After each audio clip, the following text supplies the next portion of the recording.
Fresh from his Twitter spat with Rory Stewart, JD Vance has gone after another high-profile Brit on Twitter, Zadeo's Mehdi Hasan.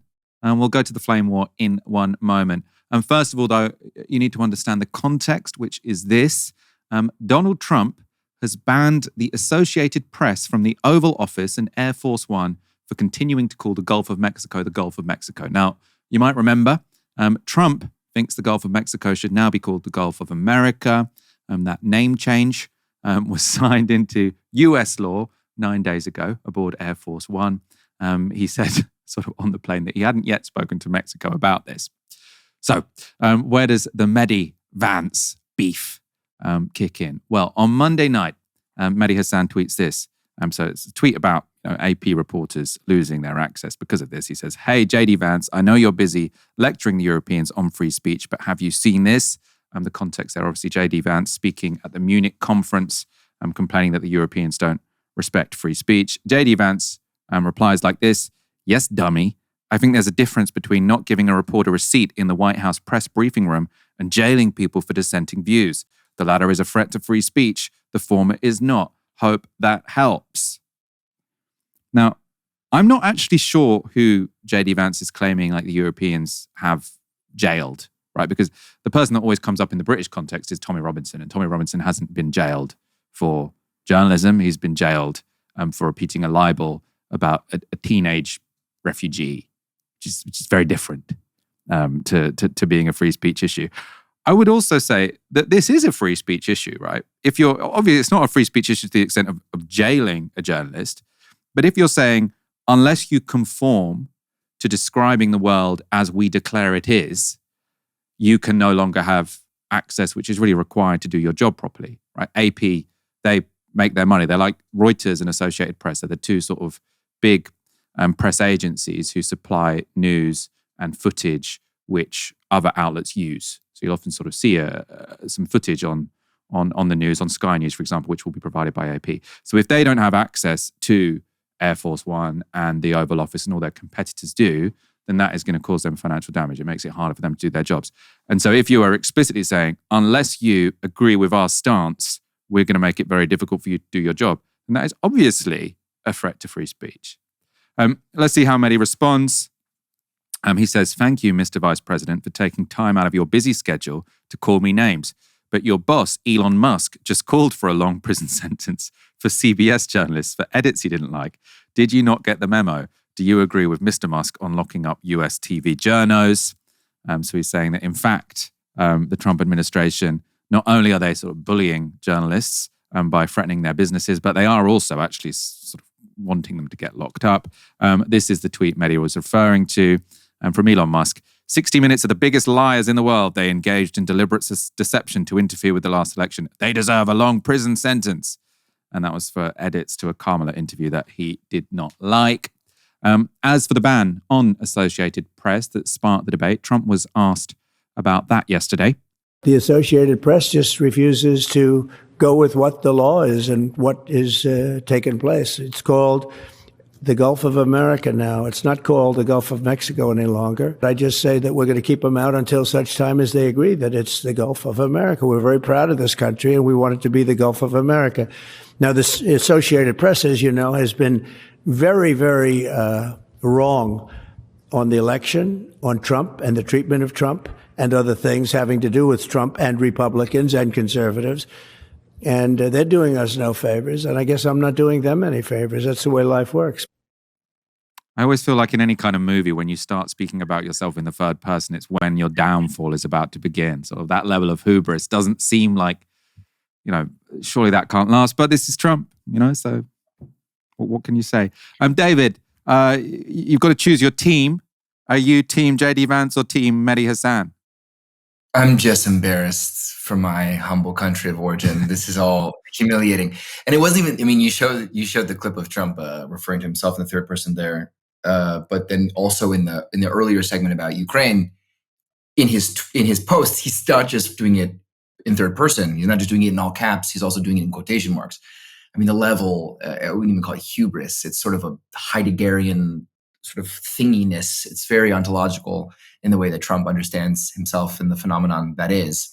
But no, I mean, I hate all of this. I hate the hope this helps. I hate the fact that all these posts are happening on a platform owned by the man who's issuing the threat to the CBS journalists. I think it's a denigration of our public discourse. And I cringe and wince at the fact that we have fallen so far from God. So really, Michael, I have not much to say. Of course, if I have to take a side, God bless you, Mehdi, he's a friend. But I can't believe this is worthy of vice presidential dialogue after delivering, his scathing, terrifying AI vision of U.S. global dominance at that forum in Paris to retreat to the rhetorical register of hope this helps just makes me want to crawl back into a cave and die. And I sorry to hear that. First of all, by the way, sorry to hear you've come to that conclusion. But I know you've told me you're in an undisclosed location because you like to be mysterious. But I do know that you usually live in Mexico City. So I want to know from you this whole thing of renaming the Gulf of Mexico, the Gulf of America. Do people care? Are there sort of rallies where people are going to the American embassy and complaining because people had so much pride that it was called the Gulf of Mexico and now it's been called the Gulf of America? What are people saying? Yeah, it's a big deal. I mean, these things tap into a well of Mexican patriotism that the government or this administration is very attuned to. And this is not just a popular thing that gets transmitted on the social networks. This is a presidential and diplomatic thing. So, the foreign minister has been writing formal letters to Google to clarify that this will not be accepted, tolerated by Mexico, especially Mexicans in Mexico, that there isn't any name change. Of course, they've written back to Foreign Minister Juan Ramon de la Fuente to say, this is just a change to the United States where we're just complying with the law. And Trump's got a point. It is the law. I mean, there are, the elections have consequences kind of framework, I think runs through the whole program today. And it's something that we in the kind of left opposition have to grapple with in a deep sense, but also in an immediate sense of what can be done in the face of something as stupid, as facile, but ultimately as evocative as changing the name of the Gulf of Mexico, which obviously commanded a global consensus for so long, to the Gulf of America. But yeah, I think this is a bread and butter issue for President Claudia Sheinbaum in Mexico. It's something that they speak about frequently. She's made many references, many jokes about referring to the United States, and in particular, north of Mexico, the old Mexico of California, as America Mexicana. And that joke continues through the daily mañaneras, the daily press conferences that she holds to communicate with the people of Mexico. So I think there's a very strange, very careful dance the Mexicans are engaged in now, trying to manage the tensions, trying to not see them escalate. Last night we saw Q-19 Reaper drones dispatched by the CIA to spy on potential fentanyl laboratories across the border of Mexico, obviously completely illegal, completely unauthorized. I think there's a game of how do we manage the incursions and violations of our sovereignty, of our dignity, of our democracy on the Mexican side, with an understanding, to your point earlier about the flattery, that there's a patience to this game. There's a way of relating and understanding and engaging in dialogue with this sort of psychodramatic Trumpist camp that requires a bit of caution on their part. So I think that there are multiple songs being played, one more patriotic, one more patient, one more diplomatic, one more confrontational.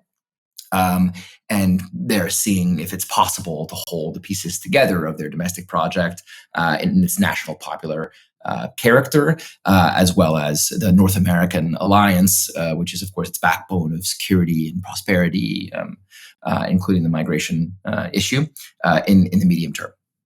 And so because obviously the Gulf of Mexico, Gulf of America thing, I can see why that would be a motive, but it's ultimately symbolic, right? What are the key sort of material concerns that the Trump presidency creates for Mexico? Is it about trade? Is it about immigration? I suppose, he wants factories in Mexico ultimately to move to America. Are people worried about losing their jobs? What are the real material threats to Mexico from a Trump presidency?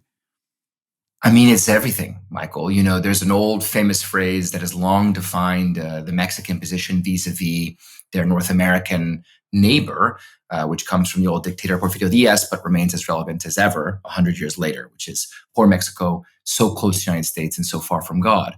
And if you look at the full gamut of issues that are affected by the Trump administration in this new hostile approach that it's taken, not just to Mexico as a nation, but to the Mexican people, the denigration of their character, of their qualities, of their work ethic in the United States. I mean, this is touching on a lot of different aspects of the political economic project that's now underway, that's known as the Fourth Transformation.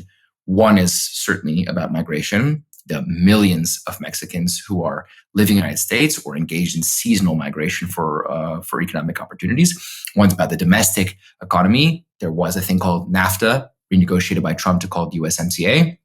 And now under existential strain with these threats of tariffs, they've managed to postpone to March 1st from February 1st, which was going to be the initial deadline of imposition of these tariffs, which would basically blow up that bilateral economic relationship. And there's a whole security relationship that's been highly dynamic over the years and over the decades. Andrés Manuel López Obrador, the last president that preceded Claudia Sheinbaum, was very forceful in trying to renegotiate that security relationship, effectively get the DEA out.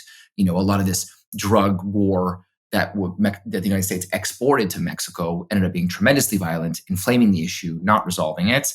And so the present administration is trying to approach that domestic security issue from a totally different perspective. But the United States has been, through this sector of the Republican Party, threatening an outright invasion or a limited military action, to use very Putinistic language. And now they're doing things like sending these drones across the border, as well as the more propagandistic elements, the mediatic elements, the cultural aspects of basically speaking badly about the people of Mexico. And so you have things that are cultural. I mean, Claudia Sheinbaum, many of your viewers may have seen, they wrote and launched and supported and promoted a migrant hymn, an himno migrante, to try to remind Mexicans living in the exterior, living in the United States, that they have pride and that they have a place to always come back to, and that Mexico is proud of the people who are living abroad. That cultural battle of just the basic dignity of the Mexican people is front of mind, but so is the fundamental day-to-day aspects of trade and the frictions that could be involved in these tariff wars. So I think everything right now in Mexico is looking north, looking to Washington, thinking about how they can stabilize this relationship and manage, again, to go back to that Trump approach to geopolitics, the kaleidoscopic impulse that Trump has to basically throw shit at the wall like a Jackson Pollock painting and then see what sticks. And I think that's incredibly challenging for anyone, but for the Mexicans in particular.